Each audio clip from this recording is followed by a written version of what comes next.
नमस्कार दोस्तों, स्वागत है आपका जीवन का सत्य बुद्ध मोरल स्टोरी में। आज की यह बुद्धिस्ट स्टोरी आपके जीवन के लिए बेहद खास है। जो जीवन हम लोग जी रहे हैं, क्या वही जीवन की असल सच्चाई है या कुछ और? तो चलिए जानते हैं भगवान बुद्ध के जीवन से प्रेरित जीवन का सत्य बुद्ध मोरल स्टोरी की मदद से। बुद्ध के संग सबके लिए खुले रहते हैं। बुद्ध संघ का अर्थ है जो भी व्यक्ति बौद्ध भिक्षु बनकर बुद्ध के साथ रहना चाहता हो, बौद्ध की शरण में आना चाहता हो, वह आ सकता है।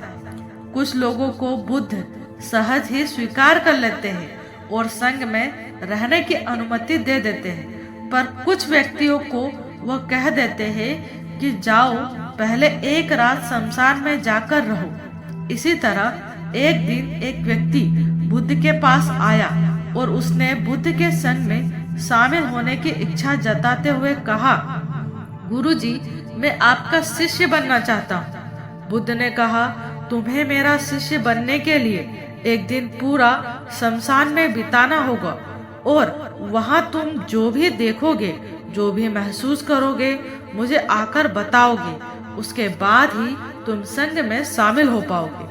वो व्यक्ति ये सुनकर घबरा गया। उसने बुद्ध से कांपती आवाज में कहा, गुरुजी, दिन में तो ठीक है, लेकिन रात में शमशान में रहना खतरनाक है। बुद्ध ने कहा, कैसा खतरा? व्यक्ति ने कहा, वहाँ भूत प्रेत होंगे, वो मुझे पकड़ लेंगे और जान से मार देंगे या जीवन नरक बना देंगे। भूत प्रेतों का खौफ उस व्यक्ति के चेहरे पर साफ दिख रहा था।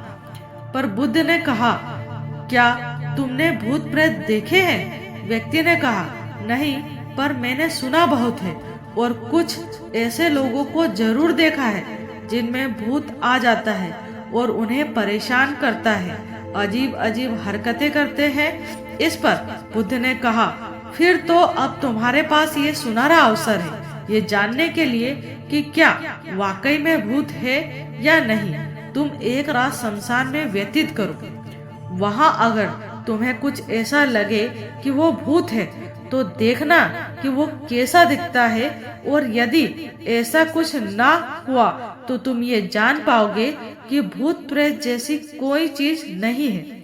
इस तरह पूरी रात तुम जो भी अनुभव करो वो सुबह आकर मुझे बताना। बुद्ध की बातों से वह व्यक्ति जिज्ञासु हो जाता है। व्यक्ति बोला, ठीक है गुरुजी, मैं एक पूरा दिन और रात शमशान में गुजारूंगा। बुद्ध ने कहा, ठीक है, अभी तुम स्नान कर लो और आश्रम में जाकर भोजन करके आराम करो। कल सूर्य के पहली किरण के साथ शमशान पहुंच जाना। व्यक्ति के जाने के बाद बुद्ध ने अपने 4 शिष्यों से कहा कि व्यक्ति कल शमशान जाएगा, तुम उसके पीछे जाना और उस पर नजर रखना, पर ध्यान रहे उसे भनक भी ना लगे कि कोई उस पर नजर रख रहा है। अगले दिन सुबह होती है, वो व्यक्ति शमशान पहुंच गया। बौद्ध भिक्षु भी उस व्यक्ति का पीछा करते हुए एक जगह छुपकर उस व्यक्ति पर नजर रखने लगे। जब तक दिन था वो व्यक्ति शमशान में इधर उधर घूमता रहा। उसे खास वैसा कुछ भी अनुभव नहीं हुआ, लेकिन जैसे जैसे सूर्यास्त के साथ अंधेरा घनाता जा रहा था, उस व्यक्ति की धड़कनें बढ़ती जा रही थी। किसी तरह उस व्यक्ति ने पूरी रात शमशान में गुजार ही ली और सुबह होते ही वो बुद्ध के पास गया।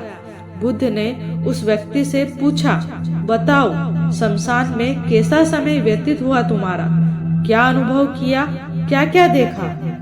व्यक्ति बोला, गुरुजी, जैसे ही मैं सुबह सुबह शमशान पहुंचा तो वहाँ कुछ घंटे बाद मुझे कुछ लोगों की भीड़ शमशान की ओर आती दिखाई पड़ी। एक अर्थी लिए हुए आ रहे थे। मैंने जब उन लोगों को ध्यान से देखा तो उनमें से कुछ लोग बेहद दुखी थे और कुछ लोग बेहद खुश थे। वो लोग उस मृत इंसान के बारे में बोल रहे थे कि इस व्यक्ति ने बहुत अच्छे कर्म किए हैं, बहुत किस्मत वाला है ये। इसके बाद उस मृत बुजुर्ग के बेटे ने अपने वृद्ध पिता को अग्नि दी। अर्थी के साथ शमशान आए लोग कुछ देर वहीं खड़े रहे। चिता प्रचंड अग्नि की लपटों से धू धू करके जलती रही। सभी लोग मायूस खड़े जलती चिता निहार रहे थे। जैसे जैसे चिता की अग्नि मंद पड़ने लगी, वहां मौजूद लोग वहां से जाने लगे। थोड़ी देर बाद वहां 2 और अर्थी आई, जिसमें से एक अर्थी किसी अमीर व्यक्ति की थी जो तरह तरह के फूलों से बहुत सजी धजी थी। उस अर्थी के आसपास बहुत से लोग भी थे। और दूसरी अर्थी एक गरीब व्यक्ति की थी जो बेहद साधारण सी थी और उसके आसपास गिने चुने ही लोग थे। अमीर व्यक्ति की चिता चंदन की लकड़ी पर जलाई गई, जबकि गरीब व्यक्ति की चिता साधारण लकड़ियों पर जलाई गई। पहले अमीर व्यक्ति की चिता को जलाया गया क्योंकि वो अमीर था। उसके बाद गरीब व्यक्ति की चिता जलाई गई। दोनों व्यक्तियों की चिताएं जब जल गई तो सभी लोग शमशान से चले गए, लेकिन मैं वही खड़े चिताओं को देखता रहा। अब बुद्ध ने कहा, तुमने उनकी चिताओं को देखकर क्या समझा, क्या अनुभव किया? व्यक्ति ने कहा, गुरुजी, दोनों की ही चिताएं समान थी। दोनों के ही शरीर उन चिताओं में समान तरीके से ही जले। उसके बाद जब सब कुछ जलकर राख में बदल गया तो वो राख भी एक समान ही थी।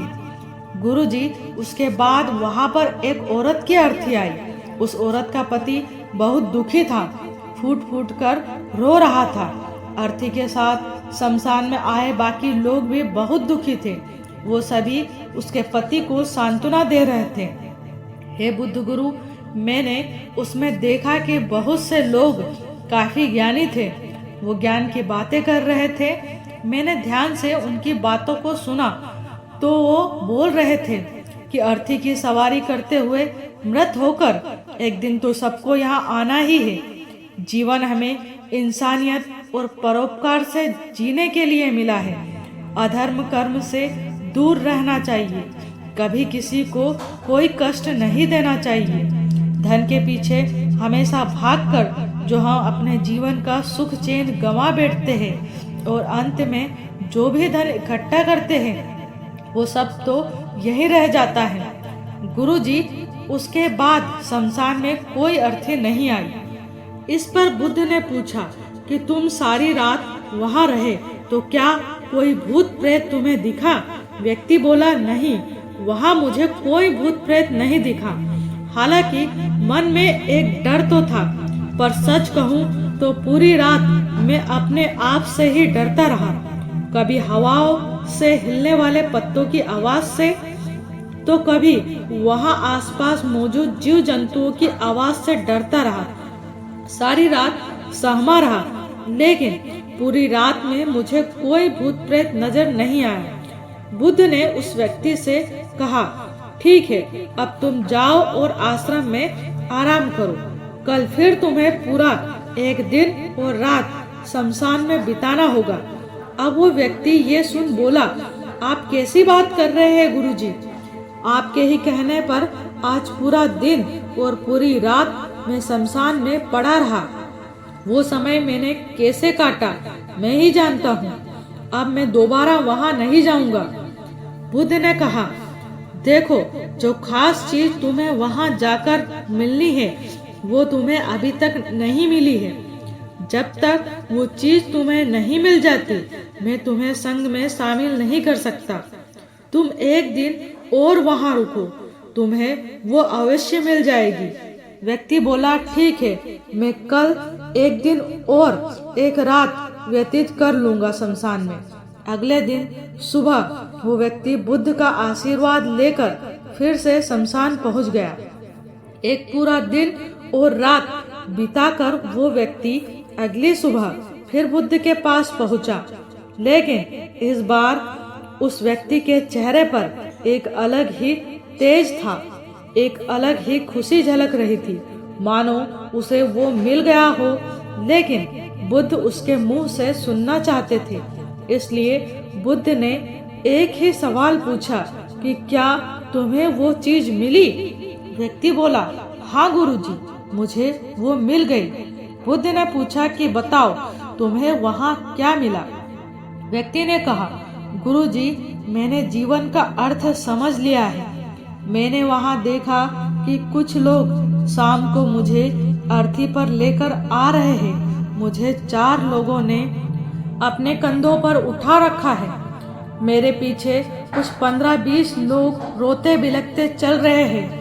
मेरे पिता अर्थी के आगे आगे चल रहे हैं और कुछ लोग राम नाम सत्य बोलते हुए मेरे ऊपर फूल फेंक रहे हैं। मेरे सभी रिश्तेदार बहुत दुखी हैं। भीड़ में मौजूद कुछ लोग तो सिर्फ दुख होने का नाटक कर रहे हैं। कुछ लोग मेरे पिता को सांत्वना दे रहे हैं। तभी कुछ देर बाद मेरी अर्थी को जमीन पर रख दिया गया और मेरे शरीर को उठाकर चिता पर लिटा दिया गया।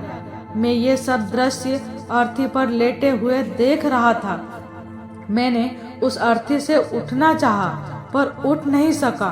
मैं सांस लेना चाहता था पर सांस ले नहीं पा रहा था। मैं पूरी तरह से असमर्थ और विकलांग की तरह था क्योंकि मेरे अंदर सांस नहीं थी। मैं अपने पिता को गले लगाना चाहता था लेकिन मैं उठ नहीं सकता था।